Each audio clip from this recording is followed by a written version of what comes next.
जिनको करेला खाना पसंद है, बहुत ही ज्यादा पसंद है, वो लोग करेला बनाने के नए नए तरीके ढूंढते रहते हैं। अगर आपको भी करेला खाना पसंद है तो इस वीडियो को बिल्कुल भी स्किप मत करना। बिल्कुल नए तरीके की भरवा करेला की रेसिपी मैं आप लोगों के लिए लेकर आई हूँ। यहाँ पर मैंने 250 ग्राम फ्रेश करेला लिया है। इनको सबसे पहले धो लिया। धोने के बाद अब मैंने इनको छील लिया है। छीलने के बाद करेला को दो भाग में काट लिया है और इनके अंदर के गूदे को ऐसे मैं एक पीलर की सहायता से निकाल लूंगी। अगर आपके पास ऐसा पीलर नहीं है तो आप करेले को साबुत ही चीरा लगाकर बना सकते हैं। जो गूदा मैंने करेलों में से निकाला उसको एक बर्तन में रखकर साइड में रख दूंगी। ये आगे हमारी रेसिपी में काम आएगा। तो चलिए अब करेले के ऊपर थोड़ी सी हल्दी डाल देते हैं। अब डाल दूंगी मैं थोड़ा सा इन पर नमक। नमक और हल्दी लगाने से हमारे करेलों का कड़वाहट कम हो जाती है। काफी हद तक करेलों की कड़वाहट निकल जाती है। तो इस तरह के तरीके से सारे करेले में नमक लगा लेना है और नमक और हल्दी को अच्छी तरह से लगा लेना है। हल्दी नमक सारे करेले में अच्छी तरह से मिक्स कर दिया है। चलो 10 मिनट के लिए अब रेस्ट के लिए रख देते हैं। अब मैंने अपने इलेक्ट्रॉनिक चूल्हे पर पैन रख दिया है। 1.5 चम्मच डाल दी है यहाँ पर मूंगफली। कोई ऑयल वगैरह नहीं डालना, खाली ऐसे ही 80% तक हमें यहाँ पर इनको भूनना है। 80% तक भूनने के बाद में 1 चम्मच डाल दिया है मैंने सफेद तिल। सफेद तिल का भी टेस्ट बहुत अच्छा आता है। सिर्फ कलर चेंज होने तक ही हमें तिल को अब यहाँ पर भून लेना है, ज्यादा नहीं भूनना। देखिए पैन मैंने उठा लिया ताकि मूंगफली और तिल जले नहीं। तो चलिए इनको एक प्लेट में निकाल लेती हूँ। अब इनको प्लेट में निकालकर साइड रख देती हूँ। अब एक और मसाला बनाती हूँ। यहाँ पर मैंने देखिए 2 टीस्पून धनिये के डाल दिए हैं, साबुत धनिया। 1 टीस्पून सौंफ डाली है। आधी टीस्पून मैंने यहाँ पर अजवाइन डाली है। चौथाई चम्मच मैंने यहाँ पर कलौंजी डाली है और चौथाई चम्मच ही मैंने यहाँ पर मेथी दाना डाला है। मेथी दाना और कलौंजी यहाँ पर कम ही डालनी है। तो इनको हमें भून लेना है। यहाँ पर देखिए मैंने साबुत 2 लाल मिर्च डाल दी है।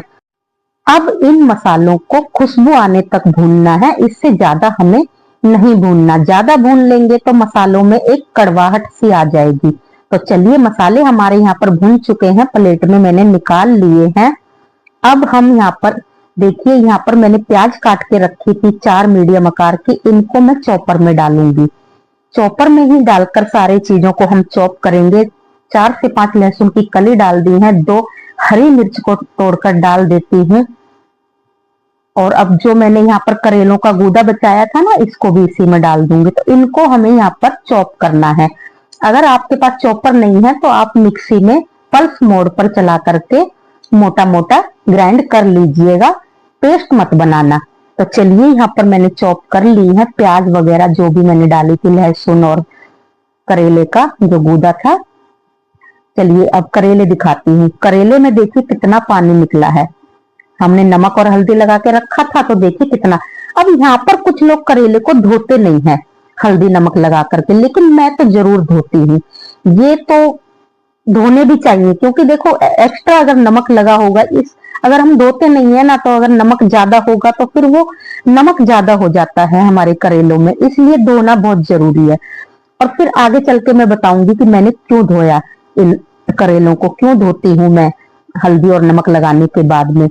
और धोने भी चाहिए। देखिए जो पानी होता है ना, हम नमक और हल्दी लगे को तो पोंछ नहीं सकते कपड़े से, तो वो जब हम कढ़ाई में जब इनको फ्राई करेंगे ना तो वो पानी तेल में एकदम से उछटेगा। इसलिए मैं इनको धो करके हल्के हल्के हाथों से पोंछ लेती हूँ, करेलों को निचोड़ती नहीं हूँ। चलिए अब ये मसाले भी ठंडे हो चुके हैं। अब इनको हम एक साथ ही मिक्सी के जार में डाल करके ग्राइंड कर लेंगे, मतलब बारीक पीसेंगे, ना ज्यादा बारीक और ना ज्यादा मोटा। चलिए चूल्हे पर फिर से पैन रख दिया है। 1.5 चम्मच डालूंगी यहाँ पर मैं सरसों का तेल।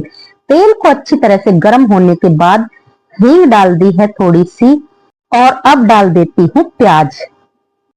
करेला की सब्जी फ्रेंड्स सरसों के तेल में ही बहुत टेस्टी बनती है, तो आप भी हो सके तो सरसों के तेल में ही बनाना। तो चलिए प्याज को हम ऐसे चलाते हुए 2-3 मिनट के लिए फ्राई कर लेंगे। ज्यादा गोल्डन नहीं करना, हमें इनका कलर चेंज होने तक ही इनको फ्राई करना है। अब हल्दी डाल दी है थोड़ी सी बिल्कुल डाली है लाल मिर्च, क्योंकि सूखी लाल मिर्च भी हमने सूखे मसाले भूनते वक्त डाली है। तो ये हल्दी और मिर्च डालने के बाद में 1-2 सेकंड के लिए ही इनको चलाना है, फ्लेम को बिल्कुल स्लो करके। तो चलिए ये भी मसाले भी मिल चुके हैं। अब जो हमने मसाला जो ग्राइंड करके रखा था उसको डाल दिया है। अभी मैंने थोड़ा ही डाला है, अगर जरूरत पड़ेगी तो मैं और डाल दूंगी। मुझे ऐसा लग रहा था कि शायद कहीं मसाला ज्यादा ना हो जाए, लेकिन सारा ही डाल दिया था मैंने। बिल्कुल परफेक्ट बना था मेरा जो भी मसाले का जो मेजरमेंट था 250 ग्राम करेले का, बिल्कुल परफेक्ट ही बना था। लेकिन थोड़ा सा बच गया था, वो मैंने बाद के लिए रख दिया, किसी और सब्जी में काम आ जाएगा। तो चलिए मसाला डालने के बाद नींबू डाल दिया है, थोड़ा सा 1 नींबू का रस डाला है। तो इनको मसाला डालने के बाद नींबू का रस डालने के बाद ज्यादा नहीं पकाना, सिर्फ मसाले मिक्स होने तक ही हमें यहाँ पर पकाना है। नींबू की जगह पर आप यहाँ पर अमचूर पाउडर भी डाल सकते हैं, या फिर कच्ची आम ही आपके पास हो तो जब प्याज वगैरह को हम ग्राइंड करते हैं तो उस वक्त डाल सकते हैं। अब यहाँ पर मसाला ठंडा हो चुका है, मैंने डाल दिया है हरा धनिया। हरे धनिया का फ्लेवर बड़ा अच्छा आता है, आप जरूर से डालिएगा। मसाले को ठंडा होने के बाद ही डालना हरा धनिया। तो चलिए धनिया मैंने मिक्स कर लिया है, अब करेले में मसाला भरते हैं। तो बहुत आसान तरीका है मसाला भरने का। पहले मैं अलग थोड़ा सा निकाल लेती हूँ, क्योंकि करेले के हाथ लगेंगे बार बार मसाले में, अगर हमारा मसाला बचेगा तो किसी और सब्जी की फीलिंग में काम आ जाएगा। थोड़ा थोड़ा मसाला लेकर के देखिए, ना कोई चम्मच की सहायता से ना कुछ, हाथ से ही आप उंगली से बड़े आसान तरीके से इनको भर लेंगे। यहाँ पर मैं फिर से दोबारा आपको बता रही हूँ, अगर आप काटना ना चाहें बीच में से, आप लंबे ही बनाना चाहें तो आप बीच में से चीरा लगा करके ऐसे मसाला भर लीजिएगा। यकीन मानिए फ्रेंड्स, आप इस तरीके से आप भरमा करेले बनाकर देखिए, बहुत ही टेस्टी बने थे और हल्दी नमक लगाने की वजह से कड़वे भी नहीं बने थे और सॉफ्ट हो गए थे। इसीलिए जल्दी से जब हमने फ्राई किए तो बहुत जल्दी हमारे करेले गल चुके थे। सरसों का तेल गरम करने के बाद में एक एक करेले को कढ़ाई में मैं ऐसे छोड़ दूंगी। इस तरह से जब अगर फ्रेंड्स हम भरमा करेले बनाते हैं तो हमारा ऑयल भी ज्यादा नहीं लगता। आपने देखा थोड़ा सा मैंने मसाला बनाते वक्त तेल डाला था और बिल्कुल थोड़ा सा मैंने अब डाला है। कोई डीप फ्राई नहीं मैं इनको कर रही हूँ।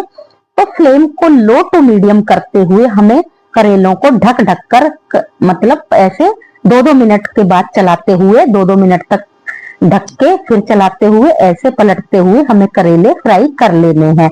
एक तरफ से जब ऐसे गोल्डन ब्राउन होते जाएं तो इस तरीके से पलटते जाएं आप। बड़ा आसान है फ्रेंड्स, कोई झंझट नहीं है, मसाला भी नहीं निकलेगा। लास्ट में मैंने इनमें जो मेरा थोड़ा सा मसाला बचा था प्लेट में वो भी डाल दिया था। वो क्लिप मुझसे शूट, मतलब कैमरा बंद रह गया था तो वो शूट होना नहीं हो पाई थी। तो ये देखिए मसाला डाला था मैंने, वो मसाला भी बहुत टेस्टी बन गया था, थोड़ा क्रिस्पी सा हो गया था। तो चलिए करेले बन चुके हैं, मैं आपको प्लेट में निकाल कर दिखाती हूँ।